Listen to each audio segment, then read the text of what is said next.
একটি নতুন ল্যাপটপ নেওয়ার আগে অবশ্যই এই 4টি জিনিসকে খেয়াল করবেন, তা না হলে আপনার পয়সা শুধু শুধু নষ্ট হবে। সবার প্রথমে ল্যাপটপের প্রসেসর i5, i7 নাকি i9, এর থেকেও বড় কথা হলো তার জেনারেশন কত, যেটা কমসে কম 12 বা সব থেকে ভালো 13 জেনারেশন। এরপরে যে কাজের জন্য আপনি ল্যাপটপ নিচ্ছেন সেই কাজটা সেই ল্যাপটপটা করতে পারবে কিনা সেটাকে চেক করার জন্য প্রসেসরের এই নাম্বারটিকে আপনাকে দেখতে হবে।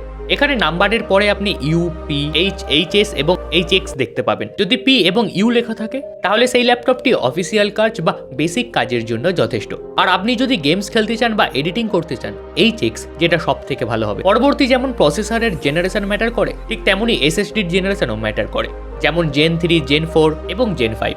জেন 3 অনেক পুরনো হয়ে গেছে, বেশিরভাগ মানুষই জেন 4 ইউজ করে, এবং জেন 5 হলো সব থেকে লেটেস্ট। আপনার ল্যাপটপে কত জিবি র্যাম আছে তার থেকেও বেশি ইম্পর্টেন্ট তার মেগা ট্রান্সফার পার সেকেন্ডের স্পিড কত, যেমন 3200, 4800, 5200 বা তার থেকেও বেশি। নর্মাল ল্যাপটপগুলোতে 3200 MB পার সেকেন্ড হিসাবে র্যাম দেওয়া হয়। যদি তার থেকেও কম স্পিড হয় তবে কখনোই নেবেন না। এবং আপনি যদি ল্যাপটপে গেমিং বা এডিটিং করতে চান তাহলে গ্রাফিক কার্ড বাদ দেওয়া ল্যাপটপ কখনোই নেবেন না।